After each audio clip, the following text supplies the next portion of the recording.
So later today, we get a new update. 2.3. Maintenance will last approximately 4.5 hours starting at these times. This brings with it a pretty big content update along with some pretty great quality of life improvements. We'll be getting a new event, a new season for Trials and Arena with the addition of purple runes. We'll be getting the 2 new arch bosses, Noah and Giant Cordy. And again, a lot of quality of life improvements like random matchmaking for trials, boss HP degrading, food stacking, better visuals in the laboratory, massive improvement to the solo dungeon rewards. But yeah, rip deadly marker. And finally, they also had an Ion Silesium, which we will summarize. So let's go through everything in this video. This Ion Silesium for March 2025 was honestly more of a lore update than anything.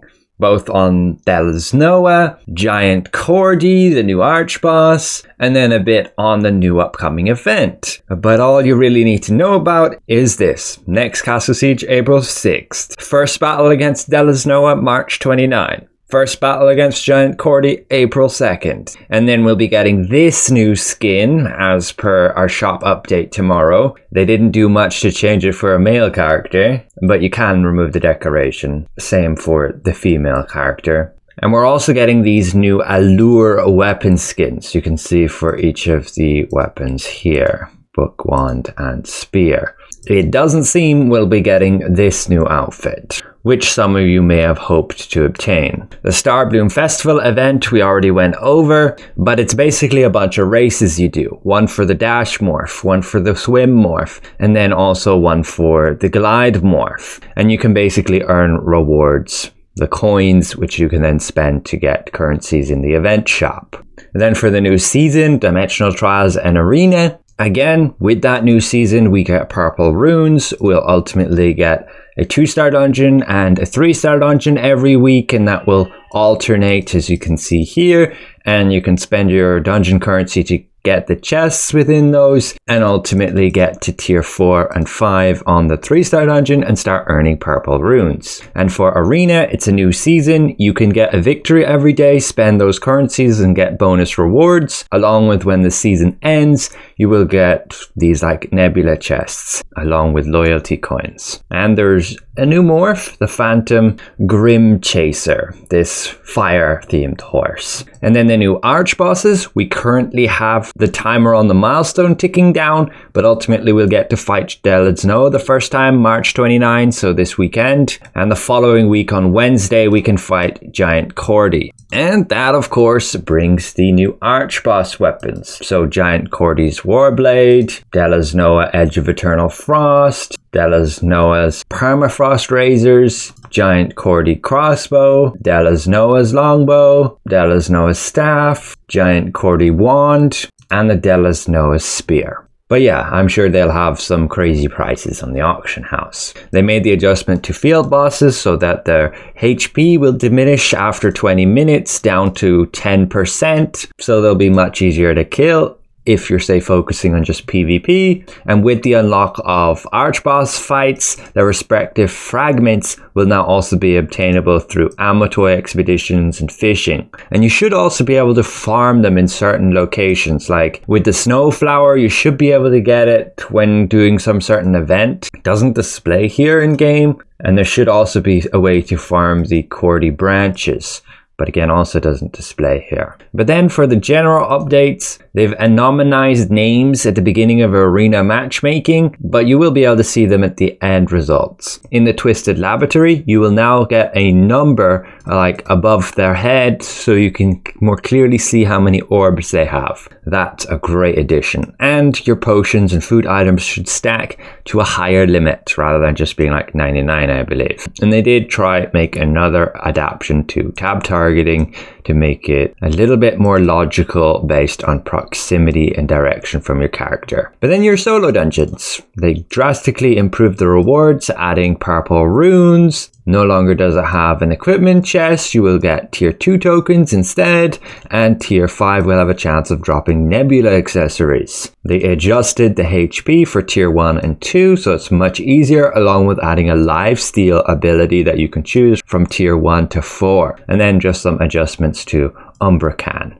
Basically, he'll no longer one-shot you, just deal a bunch of damage if you fail to like block. I think that triggered a lot of people, especially when you didn't have that great internet. The boss would just one-shot you if you fail like one block too many. So a huge improvement there, definitely making it a lot easier. But tier 5 will still have insta-death. And then the longbow, deadly marker. Yep, a massive nerf. The cooldown reduction no longer stacks. However, you can still stack deadly marker on your target.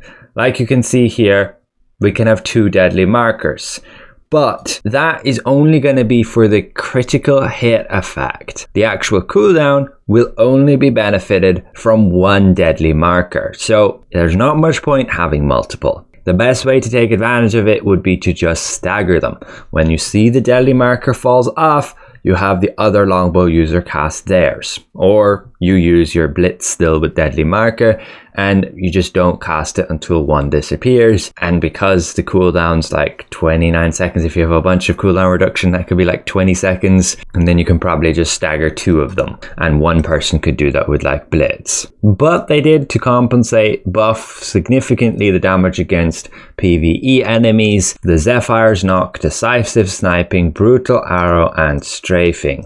Wand, just a quick adjustment with Curse Explosion, so it'll give more instant damage, and then some minor UI updates, including the lithographs being moved to their own separate categories. You can see, find all weapon lithographs here, armor lithographs, and accessory lithographs. Honestly, a great change. And that's about it for this update. Again, pretty big. We're getting the new arch bosses.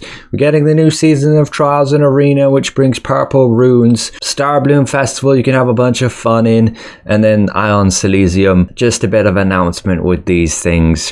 It was more of a lore update than anything. Tico talks from yesterday boiled down to pretty much just this, with stating all remaining gear will be released by April 17th. So that would be like our Burkent weapons not coming until then. Same with our Crimson weapons and like Grey Eye weapons. And yeah, we should get material transmutation, even though they didn't announce it in the update patch notes here. That should bring us like conversion tier 4 or 5, which can ultimately get us tier 2 gear. But trait resonance won't happen until late April. So probably not still for another month, which means if you spend all your resources to material transmutate, you probably will miss out on those trait resonance fragments. So it might be better off to just save that gear, but honestly probably not, because the prices for tier 2 gear will be high now, and in a month they'll probably be at least half that price again. So it can just be worth spending that now and worry about trait resonance when the time comes around. For all we know, they change up how to get these. They might not even come from material transmutation, because they did say they're reducing the cost and reworking the system a bit, making it so you can select your trait rather than being stuck behind randomness. And also, nebula stones will no longer be tradable. You can still see some in the auction house here in Korea, but this supply is limited. Nobody can farm them anymore to then post them. But that's it for now. Hopefully this was somewhat insightful, this overview, and thanks all for watching. I'll see you guys around. Goodbye for now.